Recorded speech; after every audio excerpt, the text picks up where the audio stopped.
Jorge Eliezer Gaitán y el 9 de abril de 1948.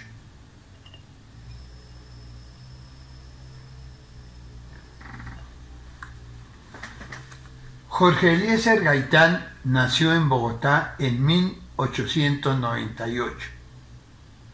De tez morena, constitución atlética y estatura mediana. Negros ojos agudos que brillaban bajo la frente obstinada.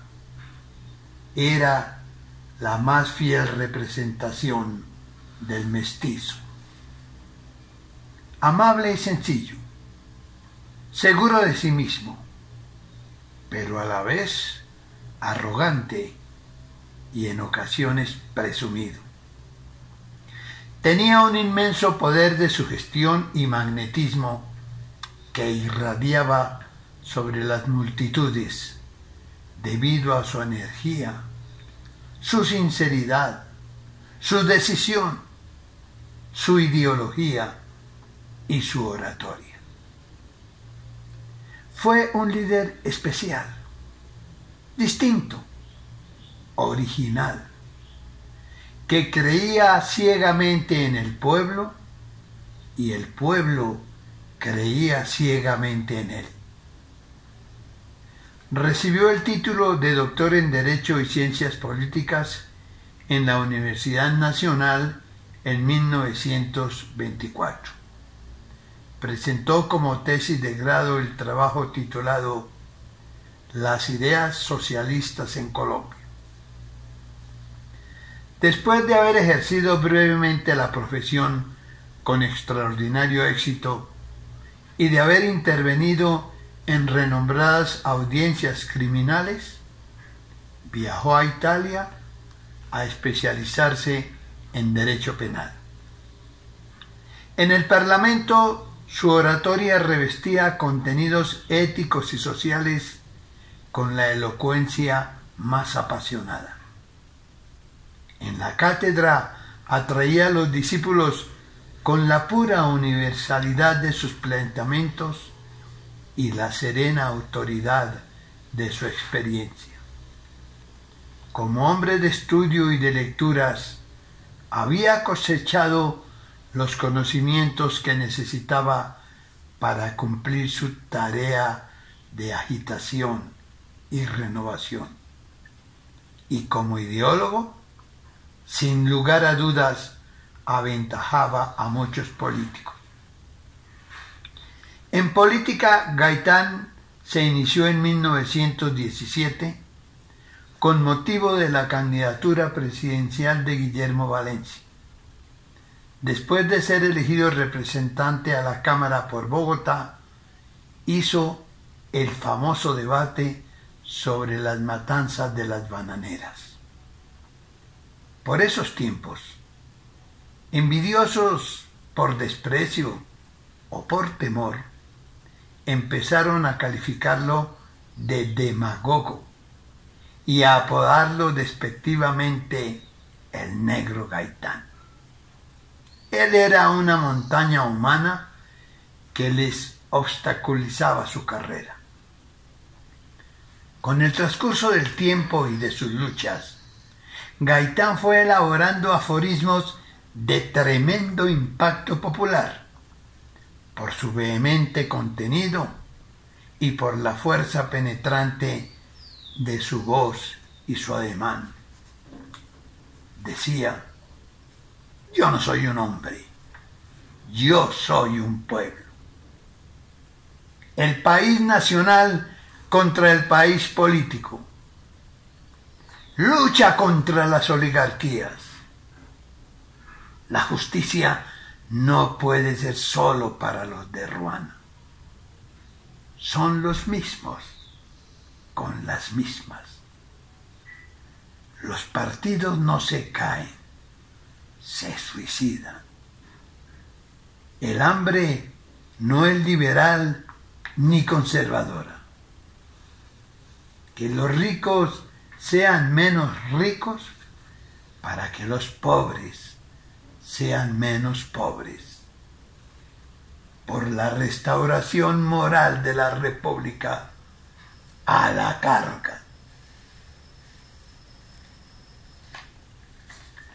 No eran los discursos escritos ni las exposiciones académicas su ámbito natural, sino las conferencias en los recintos abiertos al público y especialmente sus discursos y oraciones dirigidos a las multitudes que prendían fuego en todas las conciencias.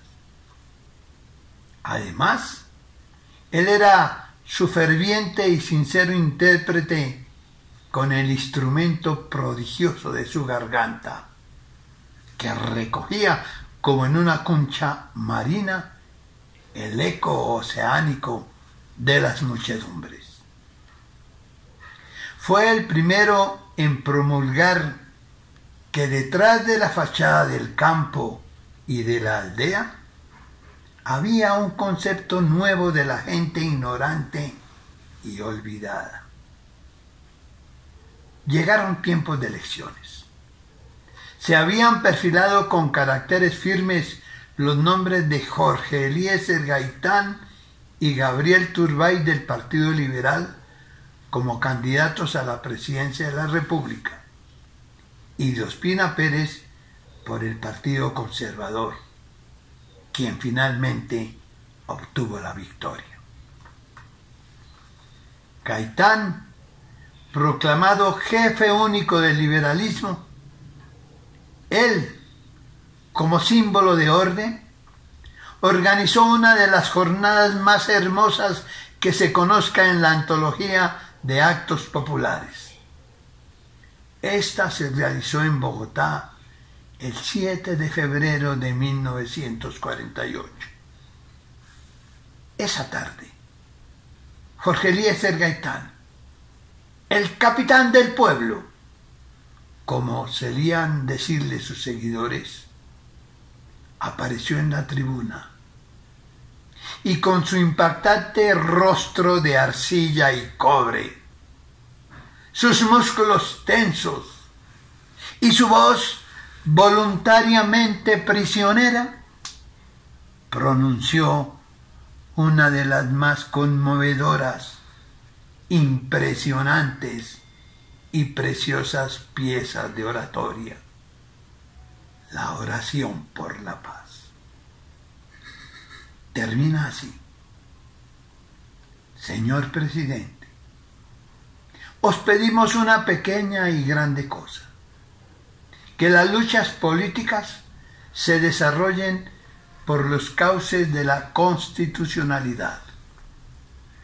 No creáis que nuestra serenidad, esta impresionante serenidad, es cobardía. Nosotros, señor presidente, no somos cobardes. Somos descendientes de los bravos que aniquilaron las tiranías en este suelo sagrado. Somos capaces de sacrificar nuestras vidas para salvar la paz y la libertad de Colombia. Señor presidente, nuestra bandera está enlutada, y esta silenciosa muchedumbre y este grito mudo de nuestros corazones solo reclama que nos tratéis a nosotros, a nuestras madres, a nuestras esposas, a nuestros hijos y a nuestros bienes como queráis que os traten a vos, a vuestra madre, a vuestra esposa, a vuestros hijos y a vuestros bienes. La multitud se estremeció. No habló, no gritó, pero las cláusulas patéticas y conmovedoras de esta oración, que evocaron en la voz lírica y humana de Gaitán toda la pasión tranquila de un partido, recibieron oídos sordos del gobierno, y el atropello y la violencia se intensificaron. Pero la historia conservará esta pieza de oratoria única, suelta, profunda, como una de las grandes páginas de la humanidad en solicitud de paz y de justicia. Era viernes de abril de 1948. Su esposa Amparo Jaramillo tuvo al amanecer un extraño y lúgubre sueño que intentó comentárselo por teléfono, pero la secretaria no pudo comunicarlos. Plinio Mendoza Neira y otros amigos lo invitaron a almorzar al Hotel Continental. Gaitán recogió su sombrero y bajaron por el ascensor. Cuando salieron a la calle, a 1:05 p.m., dieron un paso sobre la acera y Mendoza, inclinándose un poco para que lo oyese el jefe, a quien había cogido del brazo, le decía: lo que yo quiero tratarte es muy corto. La frase no se terminó jamás. En una visión alucinante percibieron a un hombre desconocido que a distancia de 2 metros y en un área despejada les apuntaba con un revólver. El espacio que los separaba de ese inesperado enemigo les hacía imposible acometerlo o reducirlo, tanto más si se encontraban inermes. Fue cuestión de segundos. Gaitán comprendió la complejidad de ese instante fatal y trató de volver sobre sus pasos para refugiarse en la puerta del edificio. Sonaron rápidamente 4 disparos y 3 proyectiles se clavaron en la nuca y en la espalda del caudillo. Gaitán se desplomó sin exhalar una queja. El asesino, con el arma extendida, retrocedía a pasos lentos, medio vuelto hacia atrás, como queriendo vigilar su retirada, al mismo tiempo que enfrentaba al grupo entre el cual estaba su víctima. En tan fugaces momentos, los acompañantes de Gaitán solo pudieron captar vagamente la imagen de esa figura que retrocedía felinamente, balanceando en la diestra de arriba a abajo el revólver homicida. Era una figura pálida, siniestra, serena. El líder popular, vital y victorioso, yacía sobre el pavimento. Y toda la construcción de su brillante carrera y de su vida, ardorosamente elaborada, estaba entre un charco de su propia sangre. En instantes eternos permanecía tendido inconsciente en la acera, con la cara hacia arriba, crispada la faz en un rictus inexpresivo. En el primer momento, gritos y carreras frenéticas. ¡Han asesinado a Gaitán! ¡Han asesinado a Gaitán! La conflagración había estallado y ya nada ni nadie la dominaría. Los gritos resonaban con estridente violencia de dolor hacia el abismo, con agresividad brutal.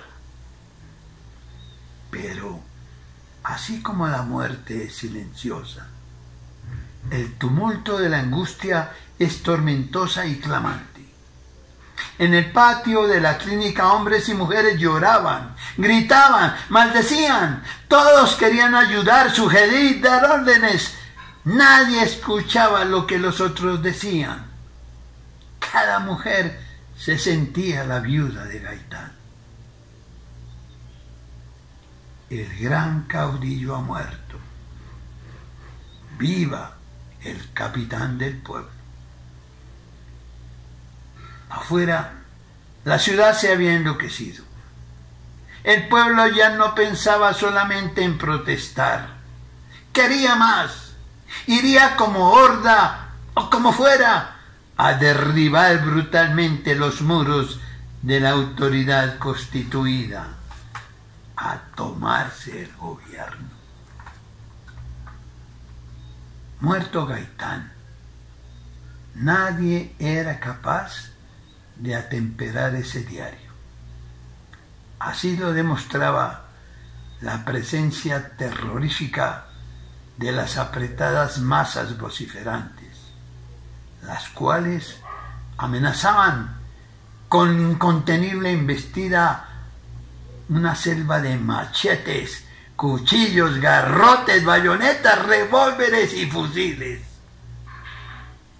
Era la representación viva de aquel cuadro informal que de generación en generación nos hemos formado sobre el recuerdo de la toma de la Bastilla en la noche del 14 de julio de 1789.